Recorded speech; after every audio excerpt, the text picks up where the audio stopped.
couldn't even play with my parents in the house. I was so scared to play the piano. And here I am, like acting like, no biggie, right? So I don't understand it. I don't know what happened. I started to play, and one of the things that did happen, and I'm sharing this because I think it's important for all of us, you know, for our crazy lives and to be inspired, is I couldn't play the music that I loved, so I had to play the music that I could. I can't play classical music. I can hardly reach an octave. My hands hurt. My body is, you know, sometimes in the middle of the night I wake up and I am having muscle spasms in my fingers. I can't practice 8 hours a day. I can't play that music. So I got this divine guidance to do what I could instead of always comparing myself to what I couldn't do and thought would be better. And so that is why I'm sharing this story with you, because so many of us, we're all disabled, you know, in one way or many, you know, and even from childhood, we have our disabilities, emotional, psychological, physical, mental, you know, and so many of us feel like we're no good. And, you know, I really want to support everybody to overcome that feeling and really just reach whatever potential you have. So I'm dedicating this. So this is my very first public concert ever in my entire life. Thank you. But anyway, I'm just going to... And so I had to forget about wrong notes. But when you're improvising, who can tell you that that note is wrong? You know what I mean? You can't say, oh, she hit the wrong note. Well, how do you know that? Do you have the score? You know? So I do not have perfect pitch. I don't know what I'm doing. I'm totally, you know, I just sit down there and I just feel something and I just let it rip. And I think that's the way we need to be living our lives, don't you? Yes. So, here you go.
one thing about faith.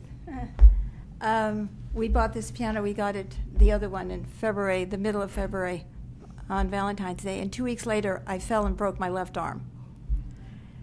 And I had broken my right arm a couple of months. That's one of the reasons we're here, because I got sick of having to go to the emergency room and taking 2.5 hours. You know what I mean? It was just like too much for me. And so there I was with this brand new piano that I felt like I had to deserve, right? And I had a broken arm. So what I was doing is I would lift my arm up in the sling and do a note. So just recovering still. I'm recovering with my left arm, so it's taking a while. But, you know, look at that. Here I am. It's almost 5 months, and, you know, you just don't give up, right?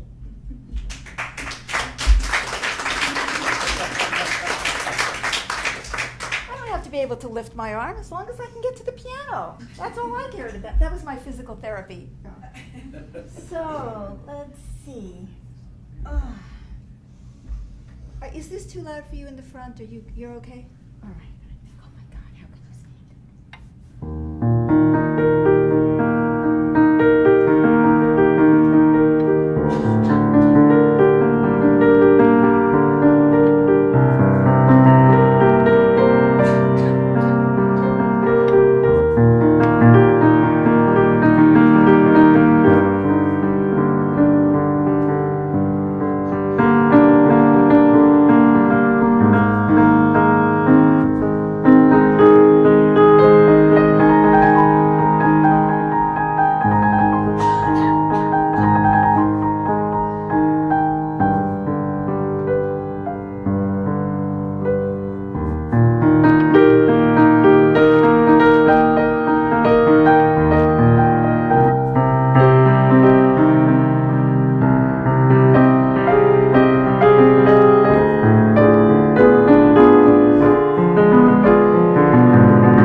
Is anybody getting hot, or is it just me? Okay. Good. I'll change the pace a little bit here. I always think I'm going to do something mellow, and then it doesn't end up that way. I guess because that's not what life feels like. This is what life feels like to me, right?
they came together to make this happen. And it just sort of, and Chopin, who's inspiring me, who's sitting there on the wall. I always loved Chopin. You know, isn't he great? He's just like, he's great. And I found out, did you know this, that all the big pianists of the day, they always improvised. Yes. So I didn't know that. You know, see, I grew up with the idea that the notes were on the page, and that's what you played. And I never improvised in my entire piano career, ever. I wouldn't dare. Then I find out, well, because then I have to improvise because I can't remember music. Never have been able to remember a piece of music ever in my life, even when I was a child. I'm very addled in that way. And so not only was I terrified, I couldn't even remember anything. And of course, I could never think that I should play what I could rather than try to play what I couldn't. So all this thing, and then I discovered that that is the tradition in classical music, but that we've gotten away from that tradition. And so now it's like the composer, the performer, composer, performer. Never the twain shall meet. Now, I can understand why, because when I hear somebody like Rubinstein playing Chopin, I really don't want to hear Phyllis Diller's version of what Chopin did. So I get that. You know, I really love that original music, and I love the fact that there are people who can do that so well, you know, and it's just like mind-boggling. You know, you watch them and you say, how did you do that? Where did the hands go? How did you do that, right? But there also, you know, is room for people to improvise, and people are beginning to get that message. You know, I'm really excited. In fact, I'm going to be doing something on the internet with a group of students of a piano teacher that I just met on the internet. He's in North Carolina. He's asked me to do a performance program for his students to help them to not be afraid to play the piano. You know, and I am the poster child for being afraid to play the piano. You know? Because when you were a child, you were very scared, weren't you? I was very scared. I was very, very scared, and I couldn't play. I was frozen with fear. So it's really good to know that I think we all need to be improvising more in our lives, whether it's music or anything else. It's like, why are we in all these rigid boxes about how we're supposed to be and how we're supposed to live? You know, that doesn't make any sense. So here, let's all improvise. Yeah. So, shall I improvise something else? Yes. Okay. Do you need water or anything? No, thank you. That'll just make me pee. You know, I have the bladder of, I don't know, a 2-day-old, what can I say? You know.